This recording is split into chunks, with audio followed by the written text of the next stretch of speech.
Hey guys, this is Jackie with Intoxicating Arts. I just wanted to show you the new Ranger items and what they actually look like when I've used them. And so first of all, this is what the distress stains look like on craft paper. And you can barely see in this corner right here is the, let's see, that one's the antique bronze. And I'll just go over it again really quick to show you. You do need to mix them up a little bit.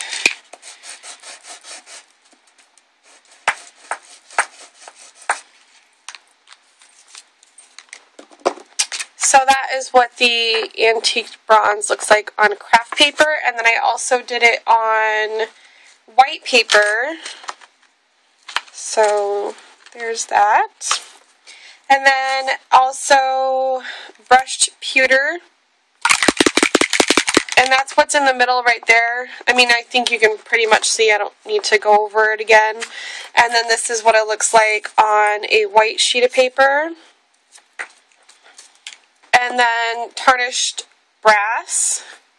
And you can see that it's actually this whole area. It does have some silver tones in it. So I'll just show you.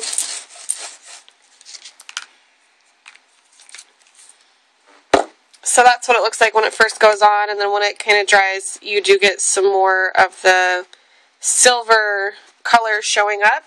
And that's what it looks like on a white sheet of paper. So I have those in some lots on eBay right now. I just want to show you what they actually look like. And then I also used this Embossing dabber to just go over this window that I had cut out using my E-clips. I just designed it in eCal and I cut it out. And I just went over it with the Embossing dabber, and I used some of the Distress embossing powder in broken china, and I do have this in 2 of my lots on eBay right now. So that, I mean, you can't really see, that's what it's going to look like if you use it with any embossing ink, but it was easy to do. And then I used this is actually my most favorite new product from them, which is the embossing powder sticky, and it will adhere glitter, foil, and flocking. And I tried it with flocking, and I never really knew in the first place how to use flocking, so I have a feeling that I didn't do that properly, but that's what the flocking came out. And I didn't use probably the perfect stamp for that. I used a flower stamp, so that's actually flocking. Then I decided to go ahead and try it with perfect pearls, which I know perfect pearls will adhere, you know, by just using Versamark or the perfect medium, but this gave it some texture, and I feel like it really kept it very pigmented, and it keeps it stuck in there very well. So I tried it with perfect pearls. And then this is a bird up here that I did with the same embossing powder. All you do is you can use your Versamark if you want to, or whatever you already have, and get your stamp, ink it up, stamp it, put the embossing powder sticky on it, and it'll immediately turn clear. And when it turns clear, when you're heating it up, then you know it's sticky and it's ready for you to put your glitter, your flocking, or your foil on it. So then you just put the glitter on it, and then I just kind of rubbed it around with my finger, and then I wiped off the excess, and that's what you're left with. So there's that. That was very easy to do. And then I wanted to do it on some more intricate stamps to see how well it worked. So this is just using the embossing powder sticky with the new dry fine glitter stickles in black diamond, which unfortunately they only had 1 of these to send me because they're sold out of them. But this is how that came out. It is gorgeous. It came out very well. I don't have one of those anti-static things, so I just use a dryer cloth, so it works decently, but you still get some stuff stuck on there. But so there's that. And then I wanted to show you that you could also use it with just any random glitter. This is a Martha Stewart sugar cube glitter, and it's kind of hard to see on the craft paper, but it does work just as well. And then also one thing that I thought would be fun to try is putting it on with using silver leaf. And I had bought this when Blitzy was doing their deal on leafing, and I thought it would be fun to try.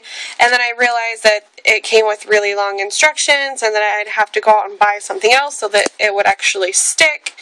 And I pretty much played with it for about 5 seconds, and I was like, well, that was a waste of money. But when I got the embossing powder sticky, I decided that I wanted to try it with my silver leafing. And so I got out a brand new stamp that I had been really excited to use, which is this one right here. It's the Donna Salazar chandelier stamp. And it's very intricate, so I didn't know how well it was going to work, but I wanted to try it anyways. And this is how that turned out. So, I mean, you can kind of tell it's a chandelier. I mean, I can tell just because I have it right next to that. And you can kind of see some of the candles. Like, there's candles right there. And over here, you can kind of see them. However, I think what happened, and why this didn't come out so well, is because of how I did it.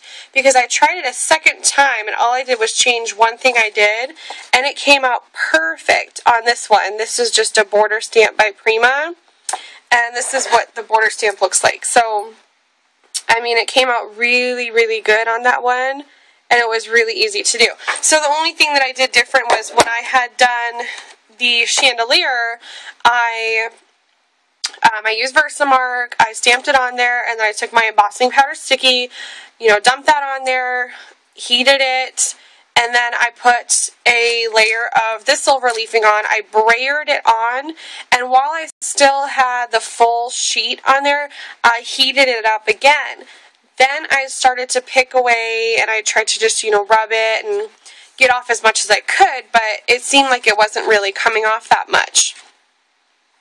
And I first attributed that to it being such an intricate stamp, which could have something to do with it, and me wanting to not really ruin it. So I decided to try it a second time, and I only changed one thing about what I did, which is I still used Versamark. I still, put the embossing powder sticky on there, heated it up. Then I took the scraps that I had left over from this full sheet, and I put it on individual pieces at a time with my finger. And then rather than heating it up a second time, I decided to just, from that point, rub off the excess. And that's how it came out when I did it that way. So I think it was just a matter of doing it properly. And I just think that is absolutely beautiful, and I'm really excited that I'm going to get to use this silver leafing that I had purchased. So I wanted to show you that. There's quite a few things that you can do with that new embossing powder sticky. I did all that stuff, and this bottle is still full, so it's definitely going to last you a really long time. And I have lots, including this and the new Emboss It Dabber, and I also have some of the, I'll just grab these here. I also got some of their pens. So I just have some random mix-up lots, including the distress stains as well. So definitely go check it out. I just posted them the other day, so they still have a while left to be bid on. And if you want me to do any of these techniques on camera, I definitely will. I tried to, and it ended up being a really, really long video that would require a ton of editing. And I absolutely hate editing because I'm not good at it. So if you want me to do like a quick tutorial on something, I am totally up for that. Just let me know. And thanks for watching. Bye, guys.